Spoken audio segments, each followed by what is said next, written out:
Hey everyone, I'm back.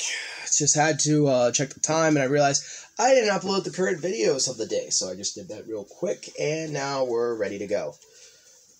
Well, I never. Running in the opposite direction is a breath of fresh air. Up until now, the calculations have been done using constant node on. I see.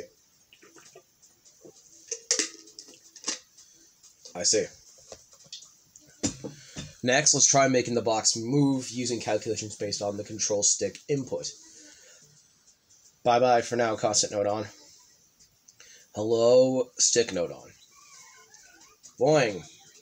Wait, can you do calculations with the control stick movement?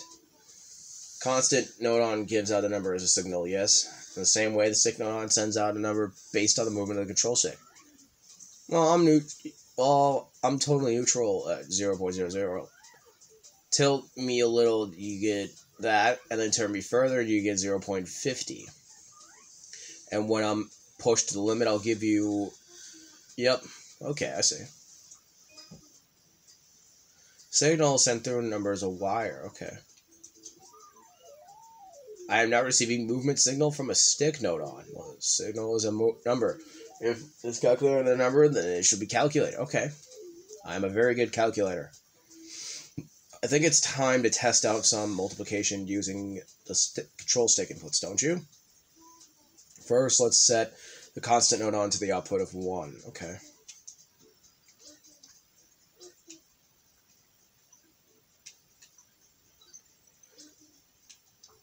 Close that. For multiply, okay, we'll set the calculator for that. Multiply, okay. Close. Currently set to the stick number movement times 1, okay. Now we can multiply whatever number you want by 1 and it won't change. So the movement should stay the same as the stick node on and the moving object node on were completely connected. Let's check on the game screen, okay. Try moving left or right. When the control stick tilted the way, the speed of the box is 1.00 meters per second from that speed. Let's go back to the program screen. Shall we see if we can make the box move faster using control inputs? Okay. How do you think we can do that? We know that from the higher moving box node on receives, the faster the box moves. I think increasing the number of stick node on outputs by 3 times should be enough.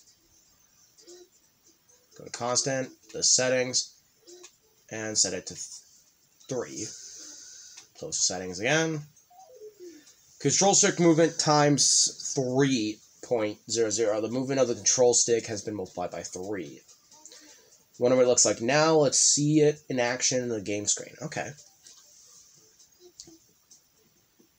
Huh.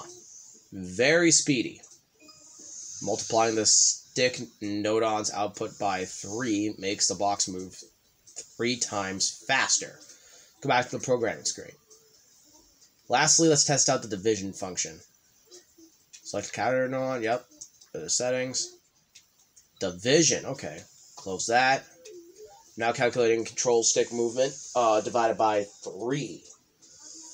With the signal divided by 3, what do you think will happen to the speed? Let's see what in the game screen. Not as fast, huh? With the control stick movement divided by 3, it's only 1/3 as fast as normal. So now do you see how you can use calculator node on to increase and decrease stick node on's input as much as you want? You can use it to make the box go pretty much faster or slower as you want.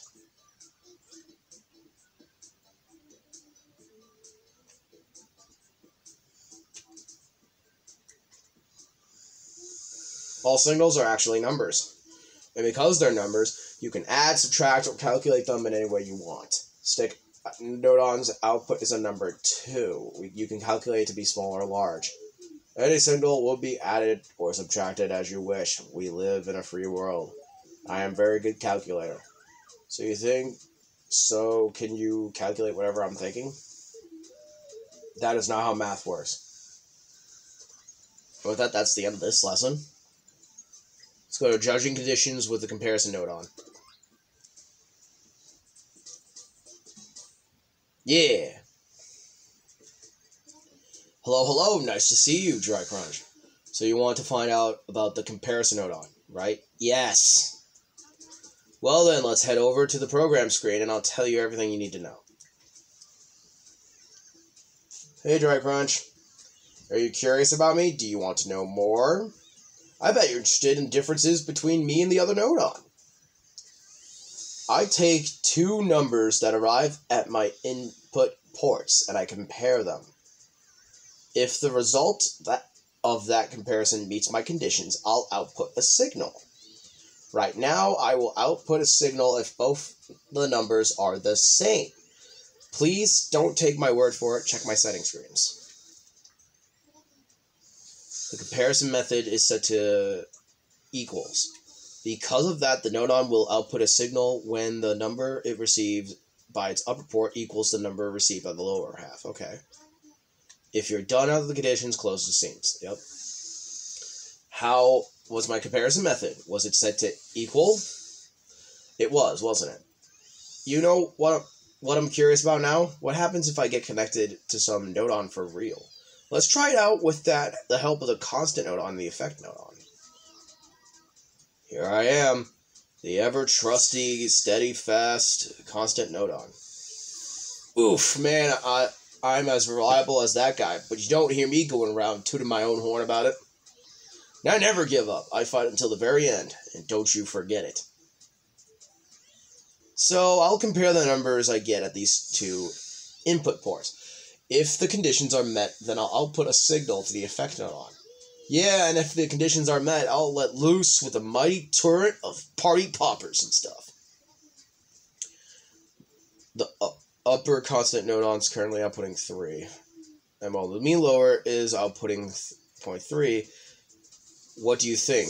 Will the party poppers go off? When you think you got the answer, let's head over to the game screen, okay? So the answer was yes, the party poppers went off. Since both of constant nodon are putting the same value, the conditions were met. Let's go back to the programming screen. Okay. So, how did it go? Did your guess measure up? Next, how about we try changing the value of that lower constant nodon's output? Okay. To 5, okay. Now we'll close the settings screen. Okay.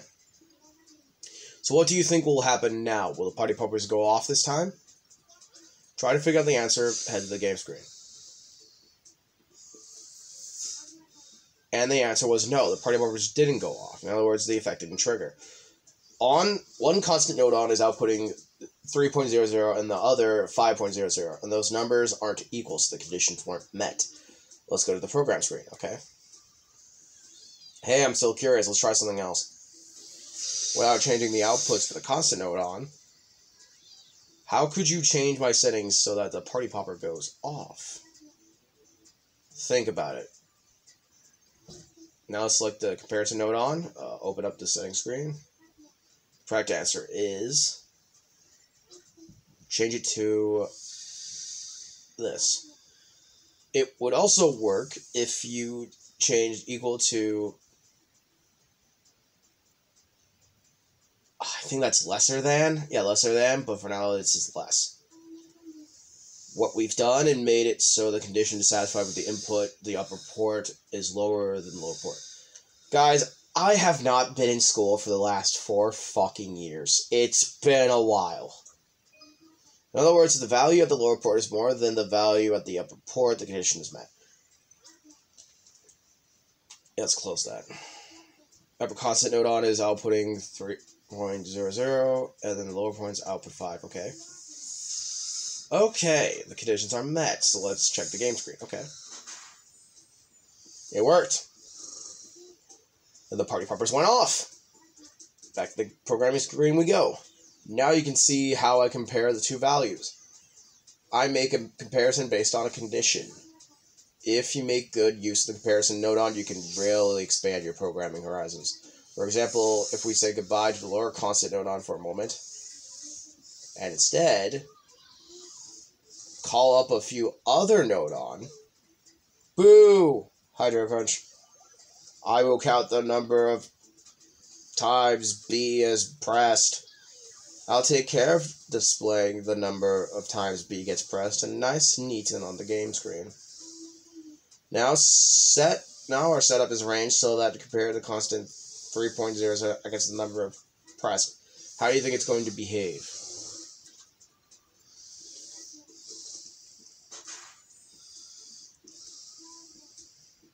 After you pressed bot 4 times, the party went off.